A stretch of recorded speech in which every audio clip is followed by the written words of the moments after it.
नमस्कार, मी प्रियांका निंबाळकर। आज मी पुण्यातील बाणेर येथील राम नदीच्या शांत काठावर वसलेले सोमेश्वर मंदिर पाहण्यासाठी आलेली आहे। ही पहा, ही राम नदी आहे आणि हे सोमेश्वरांचं मंदिर। चारी बाजूला अशी तटबंदी आहे आणि हे मंदिराचं मुख्य प्रवेशद्वार आहे। अशी अजून 3 प्रवेशद्वार आहेत आणि दिवाळीचा पाडवा असल्या कारणाने इथे सुंदर अशी रांगोळी काढलेली आहे।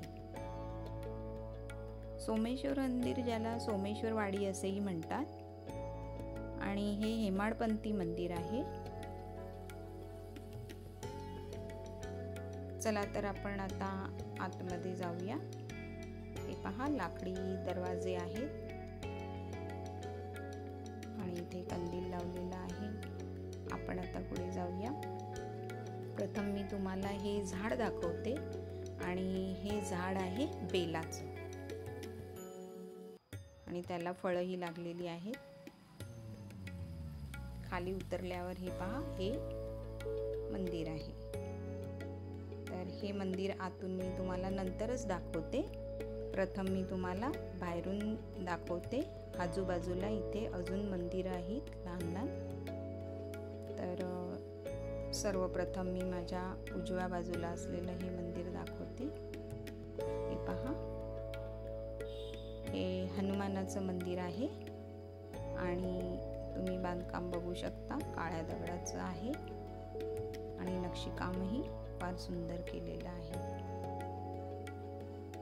त्याच्या बाजूला अजून एक मंदिर आहे आणि ते आहे श्री काळ भैरवनाथ यांचं मंदिर।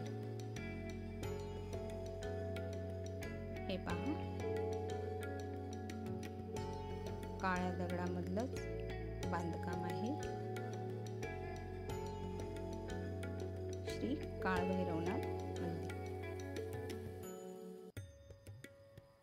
बाजूला सुंदर असं हे गार्डन आहे। तिथे उंबराचं झाड आहे। खूप सुंदर असं हे मंदिर आहे। चला तर मी माझ्या आता डाव्या बाजूला कोणतं मंदिर आहे ते दाखवते। सोमेश्वर मंदिर हे एक प्राचीन शिवालय आहे, जे अंदाजे 900 वर्षांहून अधिक जुने मानले जाते। हे मंदिर सोमवारी पहाटे 4 वाजता उघडते आणि रात्री 12 वाजता बंद होते। त्याचप्रमाणे मंगळवार ते रविवार पहाटे 5 वाजता उघडते व रात्री 10 वाजता बंद होते। ही पहा, ही वेदमूर्ती शिवराम चित्रादा यांची समाधी आहे आणि समोरच हे गणपती बाप्पाचं मंदिर आहे आणि त्याच्या उजव्या बाजूला हे यज्ञकुंड आहे।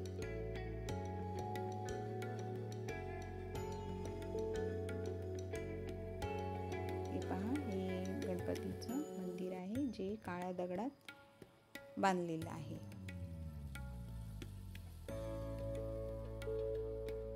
चला तर आता आपण हे मंदिर आतून पाहूया। मंदिरात प्रवेश करताच आपल्याला मंदिराच्या घुमटावर 8ही दिशांची नावे आणि त्यांचे देव यांची चित्रे रेखाटलेली दिसतात। त्याचप्रमाणे तिन्ही भिंतींवर ब्रह्मा, विष्णू आणि महेश यांची चित्रे देखील काढलेली आहेत।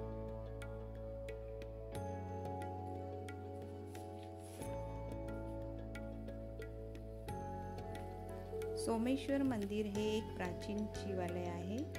या मंदिराला ऐतिहासिक महत्त्व आहे, कारण असे मानले जाते की 17व्या शतकात छत्रपती शिवाजी महाराजांच्या मातोश्री जिजामाता लाल महालात असताना येथे प्रार्थना करण्यासाठी येत असत आणि तेव्हा शिवाजी महाराजही त्यांच्यासोबत येत असत। मंदिराचे मुख्य आकर्षण स्वयंभू शिवलिंग आहे।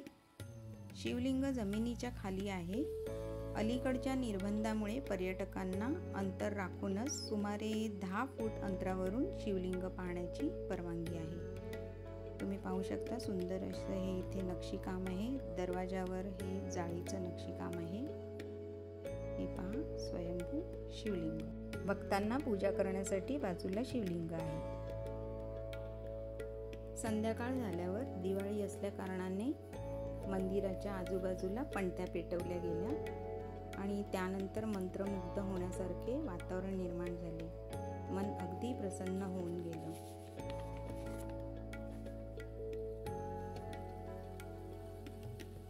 सुंदर अशी देवळाला लाइटिंग केलेली आहे आणि चारी बाजूला पणत्या पेटवलेल्या आहेत. श्रावण महिन्यातील दर सोमवारी साबुदाणा खिचडी दिवसभर भगवान शिवाला महाप्रसाद म्हणून अर्पण केली जाते आणि त्यानंतर ती भक्तांना वाटली जाते.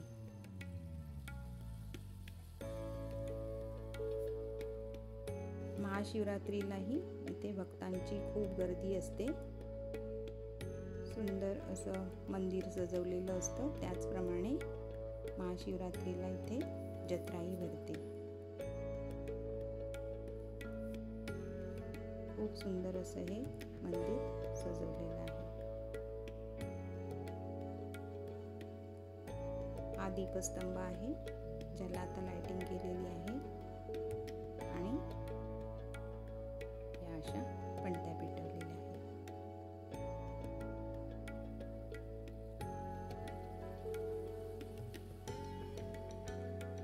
पुणे रेल्वे स्टेशन पासून हे मंदिर सुमारे 10 किलोमीटर अंतरावर आहे आणि विमानतळापासून हे मंदिर 17 किलोमीटर अंतरावर आहे. तर सुंदर असं हे मंदिर आहे. तुम्ही नक्की इथे या आणि या मंदिराला भेट द्या.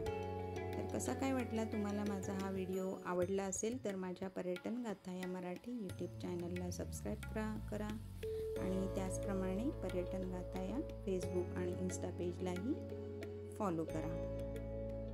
चला तर भेटूया पुढच्या व्हिडिओमध्ये. धन्यवाद.